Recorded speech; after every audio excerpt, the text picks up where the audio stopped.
Hello and welcome to Young Money. I'm Nozi Pombanjwa. We're coming to you from the offices of Facebook Africa, and this is ahead of Facebook's Enterprise Day, where they're not only going to be connecting with young entrepreneurs from across the continent, they're also amplifying their businesses, which of course exist, are built and are growing on digital platforms. Today we're going to speak to the CEO and founder of Microtizing, that is Micro Advertising put together. His name is Musa Kalenga, and he's going to be telling us about how he is getting small and medium-sized enterprises onto digital platforms through advertising. We're also going to be speaking to Rina Chunga. Now, Rina is the brains behind Rich Factory. This is a digital business that has really turned print into the new black. So if you're into fashion like me, you really need to start following Rich Factory for the latest in this space. Let's go meet Musa.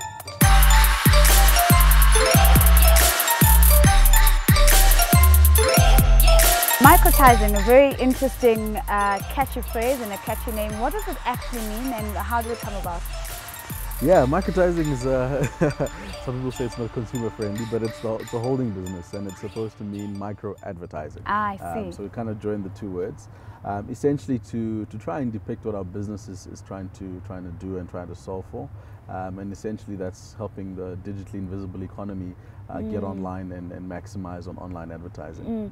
So let's talk about this invisible economy. Are we looking at small and medium-sized enterprises in the main? Who are the players in this space? Correct. So it's pretty much the long tail, the guys who are entrepreneurs, startups, and on their way to becoming a big enterprise.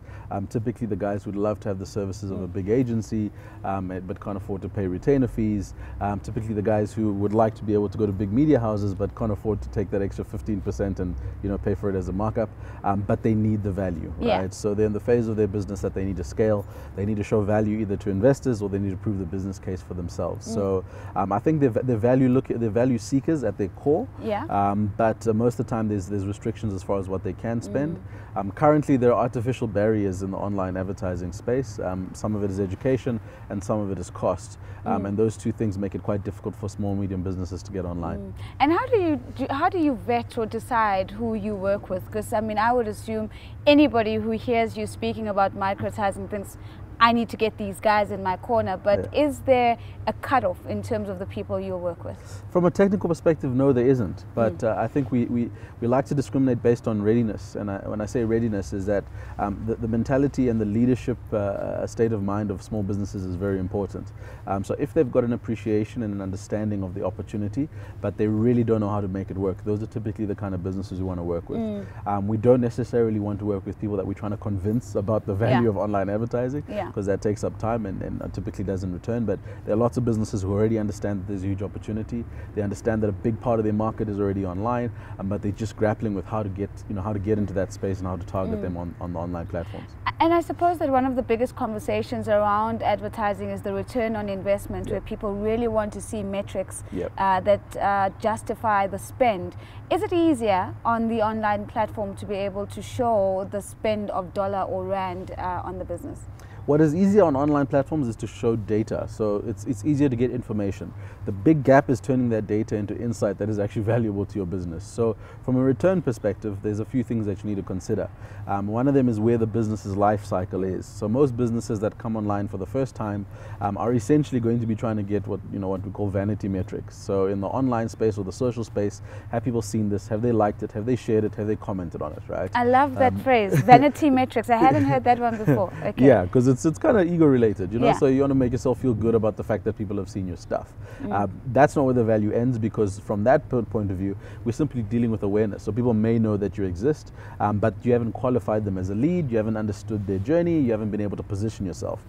So typically once you've been able to tick the box around vanity metrics, you then essentially have to take your consumers down a funnel, which essentially drives awareness, demand generation, and then you typically want to convert them. So either get them to buy something from you or to commit or to inquire or whatever the metric may be. So those are kind of the two broad buckets. And then there's a whole lot of science behind last click attribution, etc., which we're trying to integrate into our platform so that you as a small business don't have to think about that, but you get the latent value. All right, a quick education. Last click attribution. Definition? So essentially, if you look at a piece of media online, there's a journey for someone to get from that media to the action that is required, and there's different stages in that journey. So last click attribution is the theory that the last thing that they clicked on before they did the action is where you allocate the value. Oh, right. Whereas they may have seen it somewhere else or spoken about it or interacted with it elsewhere, but you typically put the value at the last click. So it's the science of that journey. So I'm getting education as well, but let's take a couple of steps back. Yeah. I mean, the entrepreneurial journey, you started off very much in the corporate space, right? And transitioned. Yeah, so I actually started off as an entrepreneur. So my journey was started at WITS. I started my first business when I was graduating at WITS. And that business was essentially a strategy business, and we wanted to collect data on mobile devices. So it was called Monati Fellas, and we did strategy for FMCG companies like PepsiCo International, Adco International, etc., etc. The premise there was that all of the research companies at the time were pretty old and pretty slow and pretty staid in my view, and they weren't quick around how they were turning around data and information. At that point, kind of Facebook was becoming really mainstream, mobile devices were getting interesting, and I really saw that as an opportunity to try and give data and insight in real time and a lot quicker. So we started collecting mobile phone data, and we started sending out surveys to young people, essentially asking them to answer questions. So we created a platform called Stupid Questions, and we'd send you 5 questions. As soon as you answered them, we'd give you airtime. Awesome. So that was as simple as it was. And with that data, we'd then be able to consult to big businesses. So we'd go to ABSA or we'd go to whoever it was, and we'd be able to help them understand why they're losing brand value, or why they're being able to struggle with some of the attributes that they're trying to position in the market. So we try to kind of disrupt from a data perspective, but using mobile And where's devices. Monati Fella today? So Monati Fellas, we did a merger eventually. So we merged with a business called Brand Leadership, which is run by my mentor at the time, Tebe Kalafeng. Yes, know Tebe well. You know Tebe well. So we did a merger, and I ran the business for about 2.5 years together. But we retired the Monati Fellas brand, and we operated as IHOP for about 2.5 years. Yeah. And no play in the corporate space? No, there was. So after that, after spending about 2.5 years with Tebe, I got the opportunity to go into the Nedbank business. They asked me to come and help them set up their digital marketing team. So I was the group head of digital marketing there, essentially trying to help them to understand what their journey would be. A lot of corporates are still trying to figure that out, but they approached me and they said, well, we need to create number one, a capability at group level. That capability needs to be applicable across the enterprise, and we need a strategy that's going to guide that. So I went to Nedbank and I did that for about 3.5 years. So set up the group strategy, put together the team, integrated where we could into all the other business areas, and that was a fantastic experience. And without giving away Nedbank's secrets, the biggest lesson that you think every big corporate that is sort of in a similar league to Nedbank needs to think about if they're going to get into the digital game, what's the one thing that you think is absolutely crucial? Executive leadership. I think if the people at the top have got an understanding that they're going into an environment where they don't have all the answers, right? And they're still happy to commit to that. And they're also happy to commit that in finding the answers, they're happy to learn and make mistakes. I think that's the secret. I think in South Africa, one of the biggest challenges is most of our big organizations are run by CAs who typically don't think like that, right? Yeah. They don't think about, this is a known risk which I'm going to take, especially when it comes to marketing and things that they can't control. So I think that if I was to kind of put my head on the block and say, what's the one thing? I think that's the big issue is the executive leadership and clarity around the testing and learning strategy. And at this very moment, of course, there are many entrepreneurs and others who aspire to be entrepreneurs listening to this conversation. Pulling from your own personal journey, let's do a couple of reflective insights. If you could redo any part of this journey, what would you have done differently? If I could redo any part of it. So I've had quite a non-linear journey. So I don't think I've necessarily followed a path per se. When I was at Nedbank, I didn't necessarily go to Nedbank to try and become that kind of a banker or the next best thing or so I went there with a very specific objective, and even when I left Nedbank and I went to Facebook, I went there with a very specific objective. So I think if there's one thing I could do again, I'd probably start in the corporate space probably earlier in my life. to get it out the way. When I say get it out the way, I mean there's value and there's learnings there. But I'm an entrepreneur at heart, and fortunately I started my journey as an entrepreneur, and I'm back in entrepreneurship. But the corporate and what journey is that was, lesson? I think that's an important point. I mean, if you could distill into one or two of the most significant lessons that corporate experience contributes to an even more successful entrepreneurial experience, what would that be? Systems. I think the one thing for me that clearly stands out about my corporate experience was how systems should work together to deliver an output, right? When you're an entrepreneur or when you're a startup or small business, your systems and kind of the processes, that's not really a concern. The concern is, can I get to the end of the month and make sure that I'm not out of pocket? So understanding systems in the context of a bank, where systems are there to manage risk, and then understanding systems in the context of like a Facebook, where systems are there to enable and engage, was one of the big things that I learned. The second thing is the helicopter view on industries. When I was in Nedbank, understanding how banks created value at their core, and how that value would actually make very little sense in the future that we were going into. And then being at Facebook, understanding how Facebook created value and what that value would look like at its core. So, and both of those have got very different leadership challenges, because leading in a business like Nedbank, you're almost leading so that you make sure that the lights don't go out and that things carry on. When you're leading in a business like a Facebook, you're trying to almost break things. You're trying to push boundaries. You're at the core, you're at the edge of everything all the time. So, so that was also a big learning for me, is how you lead in those kind of two very different and distinct environments. Well, if you're interested in non-earth revenue, this is the man you need to be talking to. A very big thank you to Musa Kalenga for making the time to chat to us. We're halfway through this really exceptional Young Money show. Do stay tuned. We'll see you after the break.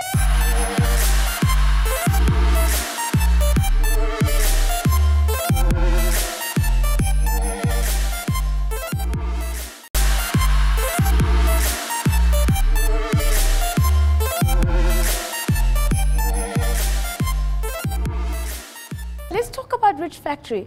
Very quickly, what is the business model and what are you bringing to market that is fundamentally different from other retail offerings? What am I bringing to the market? This is what I'm bringing. African prints. We are really pushing to have people wear African prints in their day-to-day lives, and also just sort of pushing the limits of what we can do with print. It doesn't have to be just for a traditional wedding. It doesn't have to be just when you're going home to the village. I mean, this is absolutely beautiful. If I look at social media, I'm almost seeing as if print is the new black, but we all know that social media is a very small community of people. How would you describe what's actually happening in the market? It is actually a very small community of people. But what's shocking is when somebody comes into the store and they say, "Oh, that's too much. I would never wear that." And I'm thinking, but it's your culture. But yeah, so we're still pushing to have people comfortable in print. People are still doing it in little ways, like maybe I'll wear a top, but I won't push it that much. So we're getting there, small steps, but it's definitely considerably a lot bigger than it was when I started. Yeah, and are you getting the sense that we're moving and progressing away from, I need a print outfit for a wedding? Are we seeing an integration into normal day wear, office wear? What are the big trends in the print space? I think we are. I think people are really proud of wearing prints or beading or whatever culture, like traditional wear that they do have. They're definitely moving away from it just being a traditional wedding thing. Another thing is I think people are loving African crafts more, so they want to show that off to the world, because that's kind of our luxury versus Italian luxury or whatever that is. And does it matter where the print comes from? Does the clientele, are they interested in the actual origins of where does this pattern come from? Which community or people is it linked to? It's 50-50. Some people are really interested in knowing, and some people, especially more so if you get somebody from outside of the country, they really want to know, oh, I fell in love with Ghana, I want a kente. Yes. And then other people just want any African print. Some people are very specific. I want a shweshwe, I want a South African, a local print. And the cost, I mean, I think about the pricing model, and I think it probably is a bit complex because, you know, you're in quite a niche, sort of high-end space, and historically you've also found print being a little bit more accessible in sort of low-cost areas where you have a lady in the township who knows how to make print and so on. How are you navigating that space, and how, you know, what was the journey like around deciding that this is my price point and this is my pricing model that I'm going to use? My price point that I've always gone with is being very fair in terms of not putting too much of a profit on it, because I would like to see my clothing out there. I don't want to have a lot of things sitting in the store and I'm like, no, I need this one dress is going to pay my rent. No. Yeah. And also we price it fairly. If we manage to get that fabric cheaper this time, we're going to lower our prices. If we're getting the fabric slightly higher, a little bit higher. I haven't done it in a way that I want to share the brand. So we have, we have things as little as $250. Yeah. Going upwards. So it just depends on your pocket, but there's something in there for everybody's pocket. Oh, that sounds absolutely amazing. So let's just go back to the journey of the Rich Factory. How did it start? How did you decide this is it and this is what I'm going to dedicate my life and my time to? So funny enough, when I was in tertiary, I was like, I'm not going to do print. I'm going to be completely Western. I don't want to be like an African designer. But the year I finished, in the December holidays, my sister bought me meters on meters of fabric, and we started doing these African print skirts, and they just sold so well. And also in that, I got to really get a lot of fabrics from home, from Zambia, and fall in love with the prints, fall in love with Africa again in that way, and then really learn to respect and use the fabric. So I fell in love with it then, and we started making African print clothing from there, and I haven't looked back. Your biggest influence in terms of just keeping you going, because we all know that entrepreneurship is not an easy journey. A lot of us start off as being everything in the business. What's your journey been like, and what's been your biggest inspiration? I'm lucky that I love the art of fashion. Yeah. And also the designs I do, a lot of the pieces are very structural, and I get to actually design and create an art piece. So loving art allows you to really, you see a product, you get excited, I want to see this end product, I want to see it on a person. So that helps a lot. Entrepreneurship is really tough. There's going to be lows, but I think if you always know that even if there's lows, it's still going to get better. I'm always learning. Yeah. What's been the lowest low? The lowest low, I would say, was last year when we're moving into the store. Yeah. So I didn't take a salary for about 4 months. And obviously everybody's seeing, you're in the media, you're doing great, you're opening a shop. I'm like, everything I have, I couldn't get any funding. So we did it completely on our own. And now I'm glad because I have no debt, and we opened the store and we did DIY, putting the shop together, the painting, we were literally there every weekend painting ourselves, everything. And yeah, so that was a part where I was like, do I really need to be in the store? Should I just stay at home? Yeah. But and has it paid off? Has it been a really game changer for you? paid off, because the difference, when you're working at home, I can decide today I'm not working. Yeah. When you're working at home, you can also say, no guys, make an appointment because I don't want to clean up, I don't want to do anything. I'm working, and now the shop is always open. People can always go in. On top of that, it's open just up to a market that we didn't know. For example, we've now learned that French people love African print. Yes. And that's because there's such a big French community in Parkhurst where we are. And they didn't know who we were when we were working from home. So free advertising, where are you? How do people find you? We are at 25 4th Avenue in Parkhurst. Yeah. Find us on social media, Rich Factory, across all social media. Yeah. Well, I'm probably gonna be one of the first customers there, so just have the doors open. You are coming for my bag, aren't you? And let's talk a little bit about, you came into the store, your business has also grown. We usually all start off as a one-woman or one-man band, but now you have people that whose livelihoods actually depend on the sustainability of your business. How have you begun to deal with this, and has this been an interesting or difficult experience in any way? It's been an interesting experience. I would say maybe not the best thing, but I always come last. So definitely having employees, you're always thinking if there's a day when you want to take a week, 2 weeks off, you think, you know what, I know the business runs very differently when I'm not there. Yeah. So I need to be there to keep my eye on things, because fine, I'm okay, maybe not getting paid because I've got some savings, but my employees are not. And if sales go down, I can't go to my employees and say, guys, I can't pay you. You can't say that to somebody. They'll never understand. What do you mean you can't pay us? So that definitely also makes me jump out of bed in the morning. Yeah. And it obviously sounds that like leading is not only, you know, it's tougher when you've got people there, but in a way I would assume that it also allows you to be more immersed in the art of what you're doing, because there's somebody else who's taking care of other tasks that otherwise would be taking up all your time. It allows me to definitely design more, but then that also brings with me being more hands-on. So I'm still training my tailors. So where I might say I need something, some crinoline, whatever, they don't understand that yet because they just sewed. What's crinoline?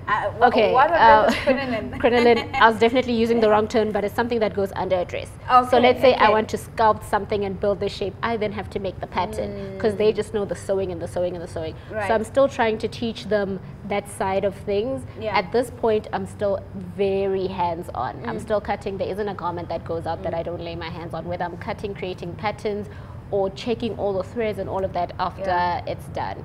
But definitely having employees, it does allow you to take a day or two off. A day or two off. So earlier I was speaking to Musa Kalenga, and we ended off the conversation with him sharing about being a young father and having 2 children, and how, you know, that's had a real bearing on how he treats his business and how he does business. Where does family fit into the equation for you? Family, my fiance has recently joined the business. So now we're both fully invested in the business. That's our income. How's that working out? Is it harder or easier to fight with him because he's in the business? We actually thought we'd fight a lot, but it's good to have somebody like-minded with a common goal. And also, you know, when you're working with an employee, it's a job. And then I might find something better. If I find something better, I go. So now we're both invested in building this for our future, and we're headed in the same direction. Right. So that works better. So you're actually finding that families become a huge source of support in terms of moving the business forward. The store opened last year, so it's still been a couple of months, but 5 years from now, where are we? What are we talking about if I come and find you? 5 years from now. 5 years from now, we want to have stores all over the continent. We're starting out with doing World Fashion Week in November in Paris. Nice. So we really want to go there. We're going to do a pop-up, really get the French market to see how they feel about Rich Factory. That's the direction we're going in. And African markets, which one in particular? Which ones? Nigeria. Okay. Nigeria is definitely a big one, and I love Nigerian fashion. They're very daring. They have their heritage and their print. You can see it in every single garment that they wear. So I'm pushing to open up the Nigerian market as well. Well, there you have it. Influencers work like magic, and this, of course, is coming from Rina Chunga, sharing with us her journey as an entrepreneur who is really disrupting the fashion retail space with print. And I think certainly print is the new black. Thank you so much, guys, for making the time to join us. Now, remember, if you want the Young Money crew to come to you, it's really simple. All you need to do is follow me on Twitter. It's @TheRealNozi. Send me an idea of what your business is doing and a quick motivation in 140 characters as to why we should be there to have a quick chat with you. And of course, on the show, all we want to see is you growing businesses, making lots of chankura, and being really successful. From myself and the team, goodbye.